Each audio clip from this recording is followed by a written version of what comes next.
Learning objectives.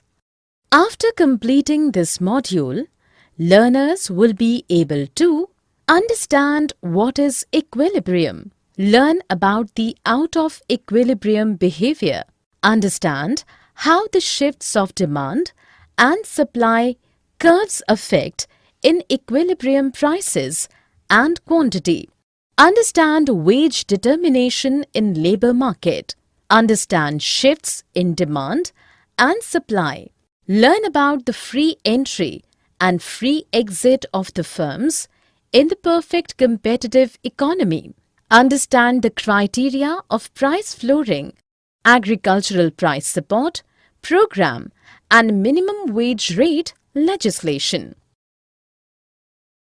Equilibrium, excess demand and excess supply. What is equilibrium?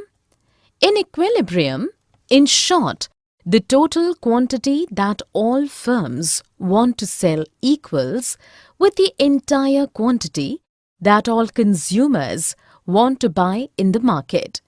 In this regard, it becomes the perfect match between the plans of the consumer and firms in the market.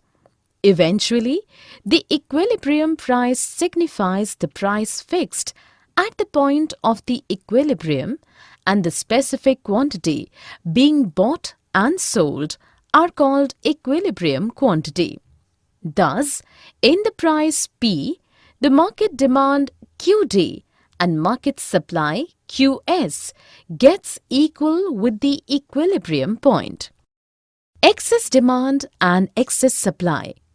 When market supply causes greater amount than the market demand, we call it excess supply, and when the market demand being greater than the supply, it creates the excess demand.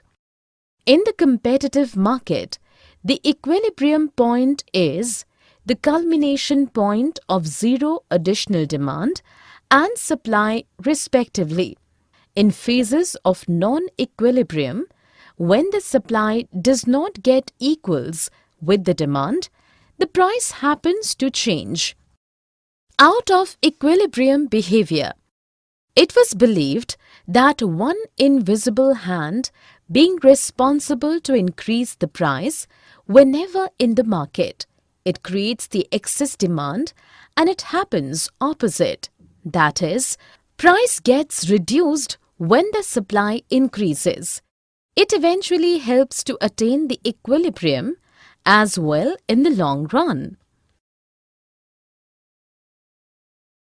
Market equilibrium in fixed number of firms and labor market. Market equilibrium in fixed number of firms.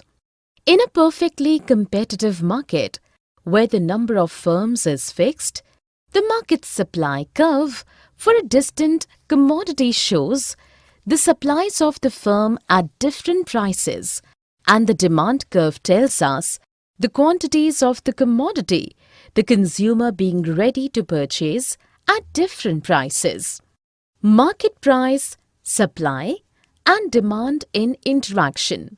If all other things remain constant, when the price rises, the demand falls and the eventually increased supply tries to get the match between the supply and demand.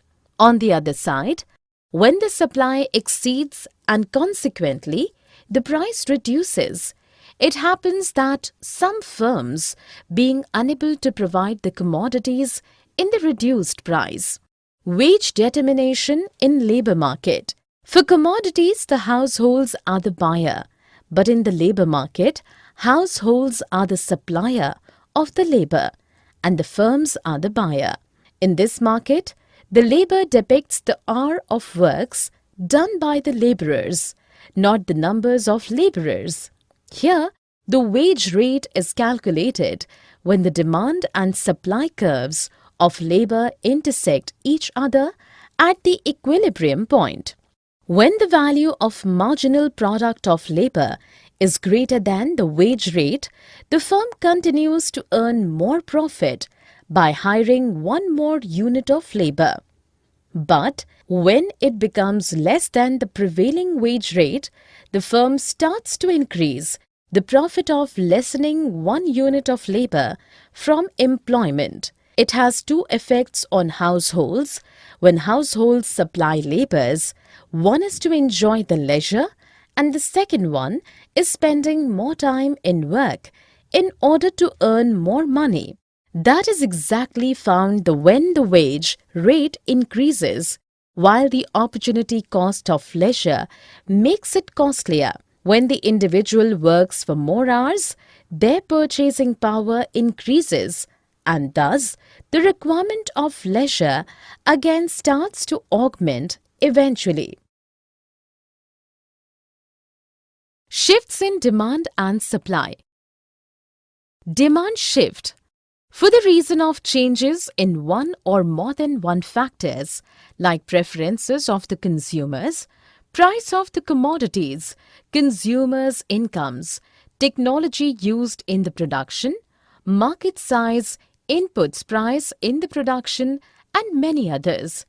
The supply and demand curve or each of them may shift, and which implies the change in equilibrium price and the quantity of the commodities. Here, due to the excess supply, we can see that demand decreases from Q2 to Q3. The G point where the equilibrium point did not match, so the price reduced as P0, where at the point of E, the equilibrium point has been created after the demand increases a bit to Q0 from Q3. Due to increase the salary of the consumers for normal goods, the quantity used to be increased. So, the demand curve shifts rightward, but the supply curve remains unchanged. So, in this case, the price of normal goods gets higher and the quantity being demanded is also higher. If the number of the consumers will be increased, the demand curve will shift rightward similarly too. Supply shift. When supply curve shifts leftward, excess demand will occur, which eventually will cause to price rise. At the time of its shifting rightward, due to excess supply, few firms will opt to reduce the price and the market price will be reduced. Simultaneous shifts in demand and supply.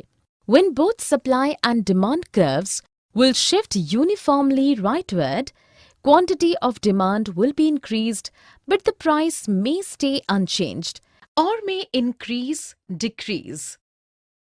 When both of them will shift leftward, the price may stay unchanged or may increase, decrease, but the quantity of demand will be decreased. Market equilibrium, free entry and exit. Free entry and exit. When such situation arrives that in a distinct market price, every firm enjoys supernormal profit, then many other firms want to enter in the system. It will decrease the percentage of profit and then the firms only earn the normal profit. Then we can say that the equilibrium price equals with minimum average cost of the firms. At the time comes when many firms see that the price prevailing in the market being lesser than the minimum average cost of the production, they tend to leave the market. Thus, it will create the condition where the existing firms will start to enjoy more profit and then it will be similar to their normal profit being greater than the minimum average cost of the production. Equilibrium price and quantity determination.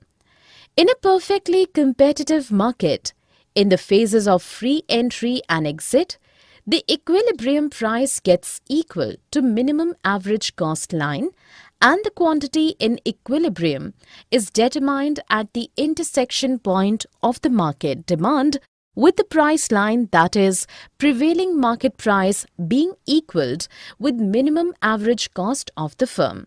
Shift in demand. When demand curve shifts rightwards in a perfect competitive market, there grows the excess demand of the commodity. Many consumers want to give extra price, and thus the supernatural profit of the firms will be happened. But by the entries of new firms, the option of supernatural profits has been invalid, and then the normal price as prevails in the market, and it gets equal with minimum average cost of the firm. When the demand curve will shift leftward for excess supply, many firms will choose to exit, being unable to lower their price. Then, in the new equilibrium, less quantity will be equal to the reduced demand in that specific price. Thus, due to shift in demand rightwards or leftwards, the equilibrium quantity and number of firms will increase or decrease, whereas price will remain unchanged. Application of supply-demand analysis. Application of the analysis. We can see several situations where the government tries to regulate the prices of certain goods and services when their prices are too high or low from their optimum desired levels. Here the framework of the perfect competitive system is also very important, where these regulations fall effects on the market. Price ceiling. Government imposes upper limit of prices for several goods as they are regarded most useful goods, while some section of the people in the society will not afford to buy the goods in that prevailing market price. When government tries to regulate the price, it reduces than the equilibrium level of the market, but the demand remains constant. Setting the price floor. For certain goods, government needs to restrict the prices from further falling, and it regulates the price limit in a distant slab, especially for agricultural products. Through different price support programs, government does this to regulate the price limit of the goods. Here the price limit is set higher than the market-driven price, and by the aid of minimum wage rate legislations, government ensures that it does not fall below the limit. Such a way, the minimum wage rate is set higher than the equilibrium wage rate of the labor market. Summary. Let us summarize what we have learned. In a perfectly competitive market, equilibrium occurs where market demand equals market supply. Equilibrium is a situation where there is no tendency for any change. The equilibrium price and quantity are determined at the intersection of the market demand and market supply curves when there are fixed number of firms. Each firm employs labor up to the point where the marginal revenue product of labor equals to the wage rate.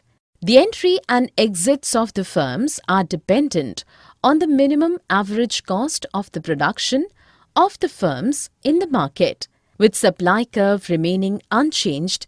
When demand curve shifts rightward or leftward, the equilibrium quantity increases or decreases and equilibrium price increases or decreases with fixed number of firms. In a perfectly competitive market with identical firms, if the firms can enter and exit the market freely, the equilibrium price is always equal to minimum average cost of the firms.